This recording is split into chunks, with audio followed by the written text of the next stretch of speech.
우리가 함께 읽은 이사야서 66장에 있는 이 말씀을 통해서 하나님께서 주시는 은혜를 우리가 함께 나누기를 원합니다. 여러분, 이제 이사야서 66장 말씀은 이사야서의 마지막 장 말씀입니다. 이때까지 이사야서가 굉장히 이제 긴 내용이기도 하고 어려운 내용이기도 하지만 오늘 이제 66장이 마지막 장입니다. 그러니까 마지막 장이 참 중요합니다. 이 이사야서 66장 마지막 장에는 하나님께서 이루시게 될 구원에 대해서 또 마지막 종말의 심판에 대해서 기록을 하고 있습니다. 근데 이 이사야서에 기록된 이 구원과 이 심판에 대한 이야기는 그 당시 이사야 당시에, 그러니까 이스라엘 백성들이 바벨론 포로로 잡혀가 있을 때 그때 그 상황 속에서 이제 구원받을 것을 설명한 것이고 또 심판받을 것에 대한 말씀이지만, 조금 더 넓은 시각으로 볼 때 앞으로 일어나게 될, 장차 일어나게 될 종말에 대한 구원과 심판에 대한 예언의 말씀이라고도 할 수 있습니다. 그래서 이제 이사야서 66장을 볼 때는 그 당시 상황도 이해를 해야 되지만 앞으로 일어나게 될 종말에 대해서도 우리가 같이 보아야 되는 거죠. 그래서 오늘 이사야 66장의 말씀은 좀 우리가 신중하게 볼 필요가 있습니다. 조금 어려울 수도 있지만 한번 잘 들어보시기 바랍니다. 여러분, 하나님께서는요, 이렇게 이스라엘 백성들과 구원을 언약을 맺게 됩니다. 이스라엘 백성을 구원할 것을 하나님 언약하셨고, 또 이스라엘 백성들을 통해 이방인들까지 다 구원하게 될 것도 이미 언약을 하신 거죠. 그리고 이방인들까지 구원하실 것도 하나님 계획하신 것입니다. 이거를 이제 하나님의 구원 계획이라고 말하는 겁니다. 그렇기 때문에 이 이스라엘 백성들은 역사가 진행되는 동안 절대로 망하지 않습니다. 하나님께서 버리지도 않습니다. 그런데 그렇다고 이스라엘 백성들이 그냥 저절로 다 구원받는 건 아닙니다. 오늘 말씀에 쭉 보시면 알겠지만 이스라엘 백성들도 하나님 말씀을 붙들고 그 말씀 앞에 두려워 떠는 자들, 다시 말해서 하나님을 경외하고 하나님을 예배하는 자들만이 구원을 받게 되어 있는 겁니다. 이게 하나님의 계약이고 이게 하나님의 약속입니다. 그러므로 이 당시에 이스라엘 백성들이요, 범죄함으로 나라가 망하는 것처럼 보이기도 하고 이스라엘이 없어지는 것처럼 그렇게 보이지만, 바벨론에 포로 잡혀가는 바람에 다 흩어져서 나라가 없어질 것처럼 보이지만 이스라엘 백성들은 절대 망하지 않죠. 그래서 하나님께서 이 이스라엘을 회복시킬 것이고, 회복된 이 이스라엘을 통해서 나중에 메시아가 나온다는 거예요. 이 이스라엘을 통해서 예수님이 나오게 될 것이고, 이 예수님을 통해서 결국은 이방인들도 구원받게 될 것을 예언하게 되는 겁니다. 근데 여러분, 이렇게 마지막 종말의 시대가 되어지면 이제 모든 사람들이, 이방인들이 다 구원받는 것이 아니고 이 이방인들도 마찬가지입니다. 이 하나님의 구원 계획을 이해하고 하나님 구원 계획을 믿고 또 그 속에 있는 예수 그리스도의 십자가와 이 속죄를 믿게 되어질 때, 그리고 하나님과 언약하게 되어질 때에 마지막에 구원을 받게 되는 거죠. 만약에 언약하지 않는다면, 예수를 믿지 않는다면 마지막 때 결국은 심판을 받게 되는 겁니다. 그래서 여러분, 오늘 이사야서 66장에는 이렇게 마지막 때에 하나님께서 구원한 백성은 어떤 사람들인가, 또 마지막 때에 심판받는 사람들은 어떤 사람들인가, 그래서 이 두 종류의 사람들, 이 두 부류의 사람들을 나눠서 설명을 하게 됩니다. 그래서 우리 이사야 66장에 제일 먼저 나오는 게 뭐냐면, 이 마지막 시대에 하나님께서 보호하시고 구원하실 사람들은 어떤 사람들인가 하는 것을 먼저 설명을 하게 됩니다.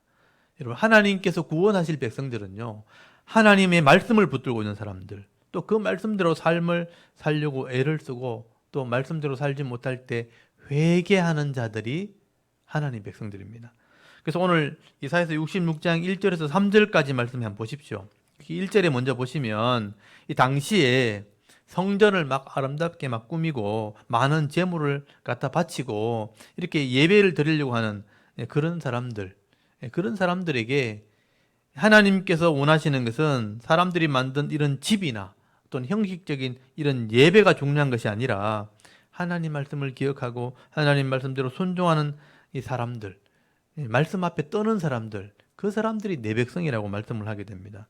여러분, 1절 한번 보십시오. 여호와께서 이와 같이 말씀하시되, 하늘은 나의 보좌요 땅은 나의 발판이니 내가 나를 위해 무슨 집을 지으랴, 내가 안식할 처소가 어디랴. 나 여호와가 말하노라 내 손이 이 모든 것을 지었으므로 그들이 생겼느니라. 무릇 마음이 가난하고 심령에 통회하며 내 말을 듣고 떠는 자 그 사람들은 내가 돌보려니와. 이렇게 기록이 되어 있죠. 여기 보시면 하늘이 하나님의 보좌다, 땅이 내 발판이다. 이 말은 하나님이 안 계시는 곳이 없고 모든 것이 다 하나님의 것이라는 거예요. 근데 굳이 사람들이 하나님의 집이라고 성전을 만들어 놓고 여기만 하나님이 있는 것처럼 그렇게 생각하면서 그 당시에 예배를 드렸다는 거예요. 그래서 하나님께서 말씀하시는 것은 사람이 만든 그 집이 중요하지 않다는 거예요. 내가 언제 안식할 처소를 찾더냐, 그런 건물이 중요하지 않다는 것입니다. 하나님이 중요하게 여기신 게 뭐냐면 마음이 가난하고 또 심령에 통회하면서 내 말을 듣고 떠는 자들, 이런 사람들이 하나님 백성이라. 그래서 내가 그들을 돌본다라고 돼 있죠. 그들을 내가 돌보려니와. 돌본다는 것은 하나님이 그들을 지켜주신다, 구원하신다, 이들이 내 백성이라, 이런 뜻입니다. 여러분, 하나님께서는요, 하나님 말씀을 순종하려고 애를 쓰는 사람들, 또 하나님 말씀대로 순종하지 못할 때 통회한다는 게 뭐냐면 자기 죄를 자백하는 거죠. 내 마음을 아파하면서, 잘못된 것을 아파하면서 하나님 말씀대로 살지 못했던 것을 회개하는 자들을 하나님 기뻐하신다. 이게 하나님 백성이라는 거예요.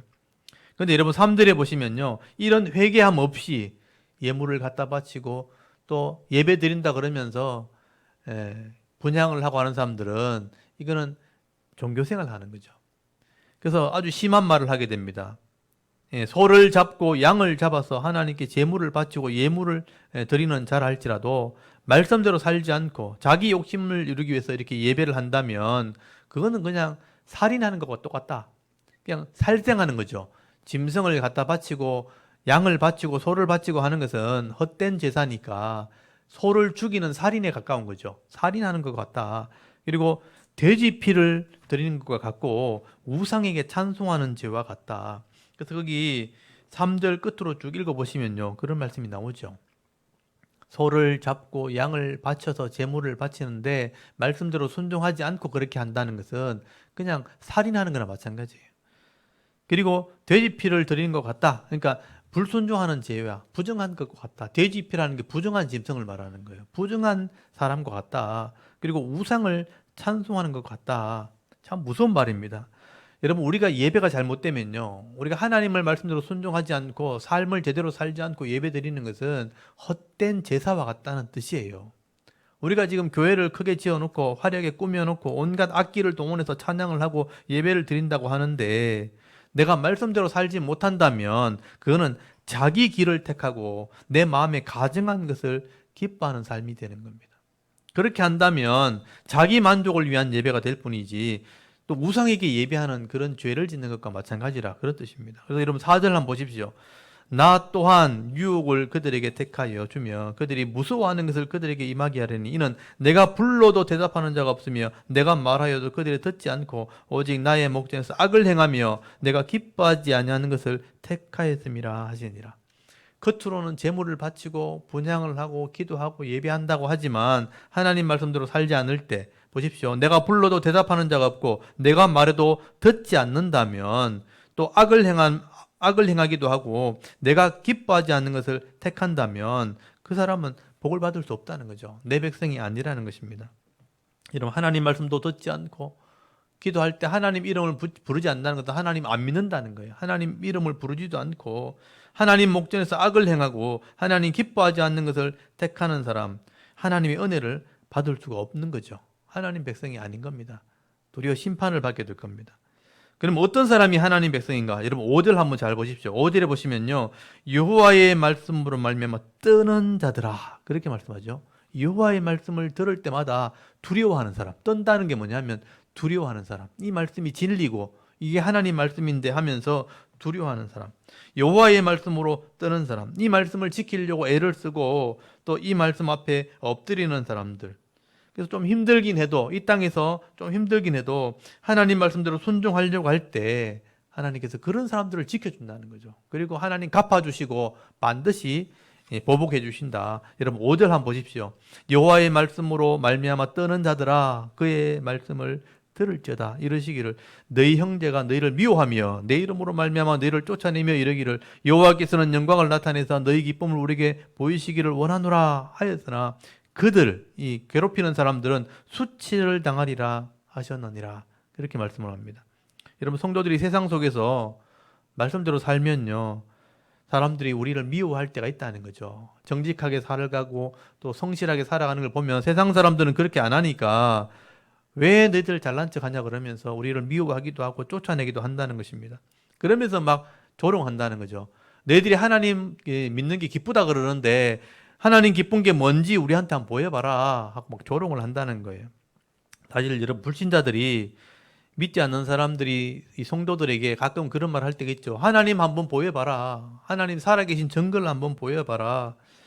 예수 믿으면 좋다 그러는데 뭐가 기쁜지 한번 말해봐라. 그렇게 막 조롱한다는 거예요.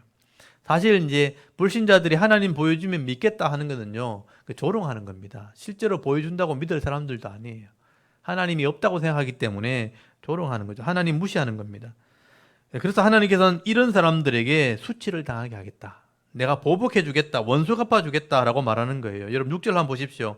떠드는 소리가 성읍에서 들리며 목소리가 성전에서부터 들리니 이는 여호와께서 그의 원수에게 보응하는 목소리로다. 원수에게 보복한다. 그런 소리가 나게 될 거다. 그렇게 말씀하는 거죠.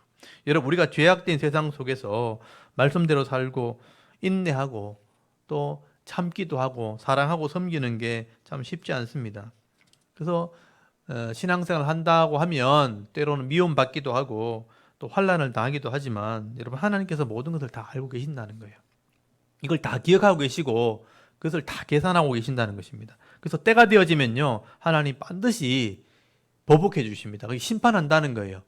하나님께서 심판하시는데 우리가 진짜 의롭다는 것이 내가 옳다는 것이 확실하게 드러날 때 또 세상 사람들이 잘못되었다 이것들이 악하다는 것을 부인할 수 없는 그런 때가 되면요 하나님께서 반드시 그 죄악을 심판하시고 또 우리 의를 하나님께 드러내신다는 거죠. 칭찬하신다는 겁니다. 그 때가 반드시 있다는 거예요. 그래서 우리가 볼 때는 시간이 좀 걸리는 겁니다. 우리가 믿음 생활 하다 보면요 바르게 한다는 게 지금 당장 이렇게 미워하는 사람, 악을 행하는 사람들이 심판받지 않는 걸 보면서 실망할 수 있는데 여러분 그걸 기다리는 것이 믿음이에요. 옳은 것은 반드시 응답받게 되어 있습니다. 그래서 시간이 좀 걸린다는 거죠. 그래서 믿음에는요 반드시 인내가 필요한 것입니다.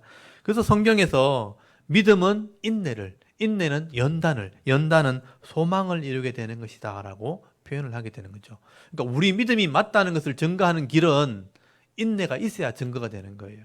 이게 틀리지 않다는 것을 내가 믿고 있어야 마지막에 결판이 났을 때 드러나게 되기 때문에 그래서 믿음이 확인되는 길은 인내가 필요하다. 인내가 있어야지만 믿음이 증명될 수 있기 때문에 그래서 인내는 연단이 되고 연단은 소망을 이루게 되는 것입니다. 그러면 오늘도 우리가 이 하나님 말씀이 진리라고 믿는다면 이게 맞다고 믿는다면 이 하나님 말씀을 믿고 있어야 하고요. 또 이 하나님 말씀이 믿는 것이 맞다면 그것을 증거하기 위해서는 인내가 필요한 것이죠. 그래서 오늘 저와 여러분이 이런 믿음과 인내를 가질 수 있기를 바랍니다. 믿음에는 반드시 인내가 있어야 되고요. 인내가 있어야지만 그 소망이 이루어지는 겁니다. 그래서 이런 믿음과 인내와 소망을 이루어가면서 끝까지 승리할 수 있는 저와 여러분의 신앙의 모습이 되실 수 있기를 바랍니다. 그리고 여기 7절부터 보십시오. 7절엔 단락이 나눠지죠. 하나님의 나라가 언제 임하게 되어지는가? 하나님의 나라가 언제 회복되는가? 하나님의 때가 있다는 것을 말씀하게 돼요. 근데 이것은 예언의 말씀이에요. 하나님의 나라가 이루어지게 되는 그 때를 예언하게 되는데 이런 구약의 이스라엘을 통해서 신약의 예수님이 오시고 예수님이 오시면 교회가 세워질 것을 예언을 하게 되는데 이걸 비유로 설명을 합니다. 여러분 7절 보시면요. 여기 시온은 진통하기 전에 해산하며 고통을 당하기 전에 남아를 낳게 된다. 남아라는 게 뭐냐면 남자 아들을 낳게 된다는 표현을 하게 되죠. 여러분 여기 시온이 해산해서 아들을 낳는다는 것은 이스라엘을 여자로 비유한 거예요. 임신한 여자가 이스라엘이라고 보면 이스라엘을 통해서 예수님이 나오게 되잖아요. 그걸 임신한 여자가 아들을 낳는 것으로 비유로 설명을 하는 거예요. 그래서 때가 되어지면 임신하면 때가 되어지면 낳기 싫어도 또 애를 낳아야 되잖아요. 그 때가 되면 아들이 나오는 것처럼 이스라엘을 통해서 반드시 메시아가 나온다. 그게 임신한 여자가 아기를 낳듯이 그렇게 나오게 되어 있다. 그래서 9절에 보시면 이게 하나님의 계획이라는 거예요. 여러분 9절에 보시면 뭐라고 되어 있습니까? 여호와께서 이르시되 내가 아이를 갖도록 하였은즉 해산하게 하지 아니하겠느냐. 하나님의 계획이라는 거예요. 이스라엘을 통해서 메시아를 예언하신 분이 하나님이고 또 이스라엘이 때가 되어지면요 예수님이 나오게 된다는 거죠. 그래서 역사 가운데 그것이 이루어지게 된다는 것입니다. 그래서 예수님을 통해서 신약 교회가 생기게 되면 이 신약 교회가 만약에 마치 엄마 품에 있는 아기처럼 이렇게 은혜와 복을 받게 될 것을 비유로 설명을 하게 되는 것입니다. 이게 하나님의 계획이라는 거죠. 예수님을 통해서 교회가 생기면 교회가 그 어머니의 품에서 아기가 젖을 먹고 막 기뻐하는 것처럼 평안을 누리고 이렇게 즐거워하는 것처럼 이제 교회가 기쁨을 누리게 되는 때가 올 것이다 하고 예언해 놓은 거예요. 그래서 10절 말씀에 보면 예루살렘을 가지고 예언을 하고 있는 겁니다. 거기 보시면 이 예루살렘이 곧 신약 교회를 말하는 거예요. 그래서 10절을 보시면 예루살렘을 사랑하는 자들이여 다 그 성읍과 함께 기뻐하라. 다 그 성읍과 함께 즐거워하라. 그 성을 위하여 슬퍼하는 자들이여 다 그 성의 기쁨으로 말미암아 그 성과 함께 기뻐하라. 이렇게 돼 있죠. 그러니까 예루살렘 성을 강조해 성. 예루살렘 성이 신약 교회를 상징하는 겁니다. 그래서 나중에 요한계시록에 보면요. 이 신약 교회를 설명할 때 새 예루살렘이라고 설명하는 거예요. 새 예루살렘. 그래서 구약에 있는 예루살렘 성 안에 성전이 세워지잖아요. 그래서 이 성전은 하나님을 상징하는 거죠. 이 그림 언어거든요. 그러니까 이걸 굉장히 여러분 중요하게 생각해야 됩니다. 예루살렘이 왜 중요하냐면요. 예루살렘 성벽은 교회를 상징하는 것이고 그 안에 있는 성전은 하나님의 임재를 상징하는 거예요. 그래서 나중에 요한계시록에 이 신약 교회를 설명할 때 새 예루살렘이라고 표현되어 있죠. 옛날 예루살렘은 이스라엘을 상징하는 거고 새 예루살렘은 신약 교회를 상징하는 거예요. 그래서 새 예루살렘 안에 뭐가 있냐면 성전이 있는데 그 성전이 바로 하나님과 어린 양이라고 기록이 되어 있습니다. 여러분 요한계시록을 한번 펴보시겠어요? 요한계시록 21장 한번 보십시오. 21장. 그래서 이 이사야 66장이 왜 예언이냐 하면 요한계시록하고 똑같은 내용이 기록되어 있기 때문에 그래요. 여러분 요한계시록 21장 1절 한번 보십시오. 거기 보면 요한계시록 21장 또 내가 새 하늘과 새 땅을 보니 그랬죠. 처음 하늘과 처음 땅이 없어졌고 바다도 다시 있지 않더라. 또 내가 보면 거룩한 성 새 예루살렘 이렇게 돼 있죠. 새 예루살렘. 새 예루살렘이 하나님께로부터 하늘에서 내려오니 그 준비한 것이 신부가 남편을 위하여 단장한 것 같더라. 여러분 신부가 남편을 위하여 단장한 건 뭐예요? 결혼식이잖아요. 그래서 거기 보면 9절 한번 보세요. 9절 21장 9절 일곱 대접을 가지고 마지막 일곱 재앙을 담은 일곱 천사 중에 하나가 나와서 내게 말하여 이르되 이리 오라 내가 신부 곧 어린 양의 아내를 네게 보이리라 하고 성령으로 나를 데리고 크고 높은 산으로 올라가 하나님께로부터 하늘에서 내려오는 거룩한 성 예루살렘을 보이니라고 돼 있죠. 거룩한 성 예루살렘. 이게 새 예루살렘이에요. 그러니까 이 거룩한 성 예루살렘이 어린 양의 신부라고 되어 있으니까 이게 신부가 누구냐면 교회를 말하거든요. 그래서 이 교회를 예루살렘 성의 모습으로 설명을 하고 있는 겁니다. 그래서 이 예루살렘 성의 기초석이 12개가 있어요.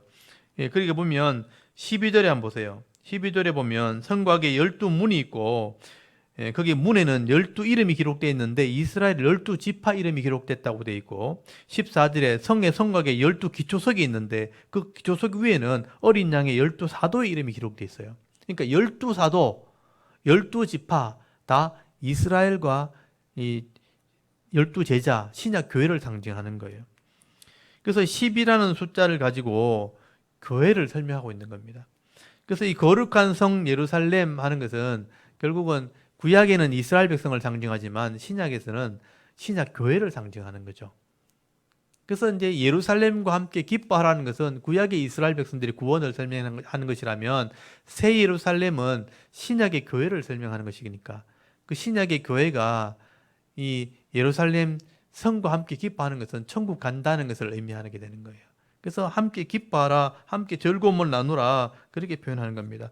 그래서 이제 성도는 교회를 통해서 복을 받도록 어머니 품에 안긴 아기처럼 젖을 먹는 그런 복을 받게 된다고 설명을 하게 되는 거예요. 여러분 11절 한번 보십시오. 이사야서 오늘 66장 11절 보시면요, 이 교회의 복을 이렇게 설명해 놨죠. 너희가 젖 빠는 것 같이 그 위로하는 품에서 만족하겠고 젖을 넉넉히 빤 것 같이 그 영광의 풍성함으로 말미암아 즐거워하리라. 이 예루살렘과 함께, 예루살렘 성과 함께 기쁨을 누리는 것은 꼭 성도를 상징하는 것인데 이것이 어머니 품에 안긴 아기 같다, 이렇게 표현한 거예요. 여러분, 하나님 품에 안긴 성도를 어머니 품에 안긴 갓난아기처럼 표현하고 있는 겁니다. 그래서 아기가 엄마 품에 안겼을 때 젖을 빨면 행복해지고 풍성해지는 거죠. 그 기쁨을 누리게 되는 것처럼 교회가 이 하나님으로 오는 이런 은혜와 복을 받게 될 것을 설명하게 되는 것입니다. 그래서 13절에 이렇게 설명되어 있죠. 66장 13절에 어머니가 자식을 위로함 같이 내가 너희를 위로할 것인즉 너희가 예루살렘에서 위로를 받으리니. 예루살렘은 교회를 상징한다 그랬죠. 예루살렘에서 성도가 위로를 받는다, 복을 받는다, 그렇게 설명을 하고 있는 거죠. 그래서 결국 이건 뭐냐면 이스라엘을 통해서 예수님이 나오게 되고 예수님을 통해서 교회가 생기게 되어지면 마지막 시대는 이 교회를 통해서 성도들은 은혜와 복을 받게 되는 것입니다. 어머니의 품에 아기가 젖을 먹듯이 교회를 통해서 성도가 이 은혜와 복을 받게 된다라고 비유로 설명을 하게 되는 것입니다. 그래서 이제 이 예루살렘 성에 들어가는 사람들은 자녀고 하나님 백성이고 성도인 거예요. 근데 이 성에 들어가지 못하는 사람들은 누구냐? 이 어린 양이 신부가 아닌 거죠. 예수를 믿지 않는 사람이죠. 그래서 불신자가 되는 겁니다. 이 예루살렘 성에 못 들어가는 자는, 마지막 때 예루살렘 성에 못 들어가면 그거는 불신자를 상징하는 거예요. 그래서 성 밖에서 심판을 받게 되는 겁니다. 그래서 오늘 이사야서 66장에 이 성에 들어오지 못하는 사람들은 마지막에 심판을 받게 될 것을 예언하게 되는 거예요. 여러분 66장 15절 한번 보세요. 15절에 보시면요, 보라 여호와께서 불에 둘러싸여 강림하시리니. 하나님이 내려온다 그러죠. 그의 수레들은 회오리바람 같으리로다. 그가 혁혁한 위세로 노여움을 나타내시며 맹렬한 위세로 노여움을 나타내시며 맹렬한 화염으로 책망하실 것이라. 책망하러 온다는 거죠. 심판하러 온다는 얘기입니다. 여호와께서 불과 칼은 심판하는 도구죠. 불과 칼로 모든 혈육에게 심판을 베푸신즉, 여기 모든 혈육이라고 돼 있죠. 그러니까 마지막 심판이죠. 심판을 베푸신즉 여호와께 죽임을 당할 자가 많으리니 스스로 거룩하게 하며 스스로 정결하게 하고 동산에 들어가서 그 가운데 있는 자를 따라 돼지고기와 가증한 물건과 쥐를 먹는 자가 다 함께 망하리라. 여호와의 말씀이니라. 여기 보시면 마지막 심판의 모습을 지금 설명하는 거예요. 하나님께서 불과 칼을 가지고 강림하셔서 심판을 하게 되는데, 여기 스스로 거룩하게 구별하고 스스로 정결하게 하는 자들은요, 우상을 섬기는 자들 말이에요. 스스로 자기들이 구별됐다고 말하지만 이게 불신자들입니다. 이걸 어떻게 알 수 있냐면 이 스스로 구별된 사람들이 돼지고기를 먹고 가증한 물건과 쥐를 먹는다고 돼 있어요. 이 돼지고기나 가증한 물건이나 쥐는 뭐냐면 부정한 삶을 얘기하는 거예요. 하나님 말씀을 따르지 않는 부정한 삶을 살아가면서 하나님을 섬기지 않는 삶을 살았다는 거죠. 그래서 우상의 제단에 나와서 그들을 제사상에 있는 걸 먹으면 그게 돼지고기를 먹는 거예요. 우상의 제단에 있는 것을 먹는 사람들이니까 결국 세상의 방법을 따라, 결국 세상의 종교를 따라간 사람들, 불신자를 말하는 것입니다. 그래서 하나님께서 마지막에 이들을 심판하실 것을 말씀하게 되는 거죠. 근데 이 불신자들은 그럼 언제 심판을 받게 되어지는가? 여러분 18절 말씀에 보시면요, 이방인들에게 복음을 전하게 되었을 때, 다 복음을 전하고 난 뒤에 더 이상 그 복음을 받지 않을 때, 믿지 않을 때 심판하게 된다는 거예요. 그래서 여러분 18절 한번 보십시오. 이게 이제 마지막 때 이방인이 구원받는 내용을 설명한 거죠. 내가 그들의 행위와 사상을 아노라. 때가 이르면, 여기 때가 이르면이라는 말은 하나님이 계획한 때가 있다는 얘기예요. 문나라는요, 이방 나라들, 이방 나라와 언어가 다른 민족들이니까 이방인들이죠. 언어가 다른 민족들을 모으리니 그들이 와서 나의 영광을 볼 것이요 내가 그들 가운데 징조를 세워, 표적을 일으킨다는 거. 징조라는 게 뭐냐면 표적을 일으켜서 그들 가운데 도피한 자들, 여기 도피한 자들이 뭐냐면 하나님의 사람들 여러 나라, 곧 다시스와 뿔과 활을 당기는 룻과 또 두발과 야환과 또 나의 명성을 듣지도 못하고 나의 영광을 보지도 못하는 먼 섬들은 뭐냐면 세상 이방 나라들, 먼 섬들로 보내리니 그들이 이런 이방인들이 나의 영광을 문 나라에 전파하리라. 그러니까 마지막 때에 교회를 통해서 이런 문 나라에 복음이 전파되는 때가 온다는 거예요. 그때 복음을 전했을 때 돌아오지 않는 사람들이 바로 이방인들, 불신자들, 심판받을 사람들이죠. 하나님께서는 이런 문 나라, 이방 나라에 언어가 다른 이런 이방 사람들에게 하나님의 사람들을 보내가지고 이 이방인들을 다 구원해낼 거라. 그래서 그들이 보면요, 여기 20절에 보시면 그들이 이스라엘 백성들처럼 예물을 가지고 하나님께 나온다고 돼 있어요. 예물을 가지고 하나님께 다 나올 것이고 21절에 보면요, 그 가운데 그 사람들을 택해서 제사장과 레위인을 삼는다는 건 뭐냐면 하나님 백성 되게 한다, 예배 드리는 사람 되게 한다는 뜻입니다. 이렇게 레위인과 제사장을 삼아서 새 하늘과 새 땅에 들어가게 해주겠다, 하나님 백성이 되게 해주겠다, 천국에 들어가서 예배할 수 있도록 해주겠다. 그래서 여러분 22절 말씀 보시면요, 이런 마지막 때 돌아온 이방인들이 어디 들어가느냐, 내가 지을 새 하늘과 새 땅이 내 앞에 항상 있는 것 같이 너희 자손과 너희 이름이 항상 있으리라, 여호와의 말이니라. 여호와께 거기 보면 여호와가 말하노라, 매월 초하루, 이게 예배드린 날이죠. 매월 초하루와 매월 매 안식일에 모든 혈육이 내 앞에 나와 예배하리라. 그래서 이방인이 다 돌아오게 되어지면 새 하늘과 새 땅에 그 이름이 있게 될 것이고, 월삭이나 안식일이 되면 하나님을 예배하는 때가 온다, 하나님을 예배하는 자가 된다, 그렇게 말하는 거죠. 이렇게 이방인들도 하나님의 음성을 듣고 돌아오게 되어지면 새 하늘과 새 땅이 바로 천국을 상징하는 거예요. 새로운 하늘과 새로운 땅이니까 요한계시록 21장에 나왔잖아요. 그게 천국을 상징하는 거죠. 이런 이방인들도 새 하늘과 새 땅에서 하나님을 예배하게 되고 하나님을 찬송하는 자들이 되게 될 것이다. 근데 여기 들어오지 못한 사람은 어떻게 되는가? 심판을 받아요. 예수 믿지 않고 예배 자리에 들어오지 못한 사람들은 영원히 타는 불못에 들어가게 될 것이다. 불못에 들어갈 것을 말씀을 하게 되는 겁니다. 그래서 여러분 24절 한번 보십시오. 24절에 보면 그들이 나가서, 그러니까 이 성 밖이죠. 성 밖에 나가서 내게 패역한 자들의 시체를 볼 것이요. 패역한 자는 뭐냐면 언약을 어긴 사람들, 하나님 믿지 않는 사람들의 시체가 있다는 거죠. 시체가 보게 되는데 그게 불신자들을 말합니다. 그 시체가 어디 있냐면 벌레가 죽지 아니하며 그 불이 꺼지지 아니하여 모든 혈육에게 가증함이 되리라. 여러분, 벌레가 죽지 않는 곳, 불이 꺼지지 않는 곳 어딘 줄 아세요? 지옥을 말하는 거예요. 이 지옥이 벌레가 죽지 않아요. 영원히 죽지 않는 거죠. 벌레도 안 죽으니까 사람도 안 죽겠죠. 그러니까 거기서는 영원히 고통이 있는 곳인데 불이 꺼지지 않으니까 영원히 고통이 있는 곳, 바로 지옥을 상징하는 것입니다. 그래서 요한계시록은 이거를 불못이라고 표현되어 있어요. 불못에 들어가게 될 것이다. 그래서 여러분 오늘 이사야서 66장에는요, 이게 예언의 말씀인 것입니다. 하나님께서 택한 백성들에 허락하신 이런 천국과 불신자들이 들어갈 지옥이 앞으로 있게 될 것을 예언해 놓은 거예요. 실제로 예수님이 그것을 보여주셨고 앞으로 종말에 그것이 이루어지게 될 것입니다. 그래서 요한계시록의 말씀처럼 이 이사야서 66장은 마지막에 종말의 심판을 얘기하고 끝을 맺게 되어지는 것입니다.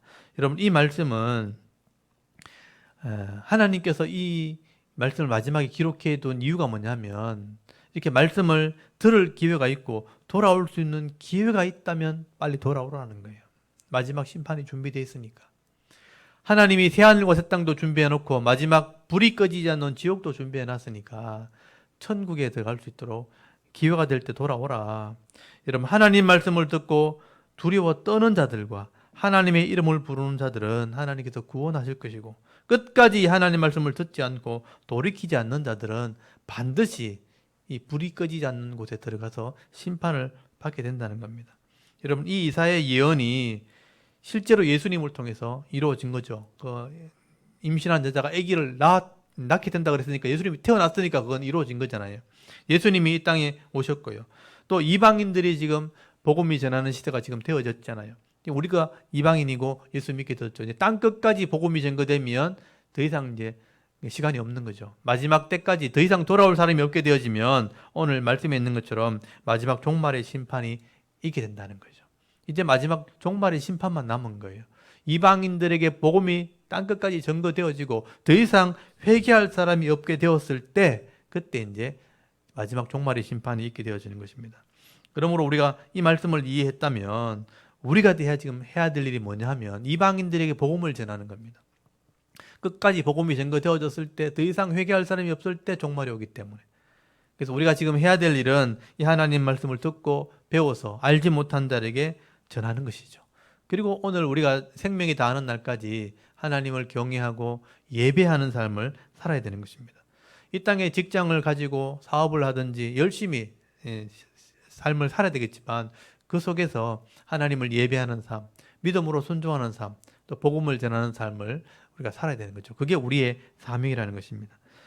여러분, 이 시대가 이제 마지막이 될수록 점점점 악해질 겁니다. 자꾸 이제 예수 믿는 사람이 핍박을 받게 되고 이 교회를 자꾸 비난하는 사람들이 자꾸 일어나게 되죠. 지금 이단들도 굉장히 많이 방송에 나오죠. 이 교회가 잘못된 것처럼 막 방송을 하죠. 아무리 잘못된 것도 분명히 있을 거예요. 아무리 그렇게 비난해도 교회가 하나님 말씀을 믿는 사람이 있다면 절대로 망하지 않습니다. 근데 사람들은 그렇게 자꾸 비난을 하는 거죠. 교회가 잘못되었다, 믿지 못하게 하는 겁니다. 더 이상 믿을 사람이 없으면 이 땅이 심판받게 될 거예요. 그래서 점점 혼란스러워질 겁니다. 또 믿음 생활하는 게 쉽지 않게 될 겁니다. 또 뭐가 죄인지 뭐가 옳은 건지 구별하지 못하는 그런 시대가 될 수도 있습니다. 그러나 여러분, 이 마지막 때에 우리가 변하지 않는 이 하나님 말씀의 기준을 가지고 있으면 되는 거예요. 이 말씀이 진리고 이 말씀이 변하지 않는다면 이 말씀을 붙들고 있어야 되는 거죠. 오늘 말씀에 있는 것처럼 하나님 말씀을 듣고 이 말씀이 진리이기 때문에 말씀 앞에 두려워 떠는 사람들, 그런 사람들이 진짜 하나님 백성인 거예요.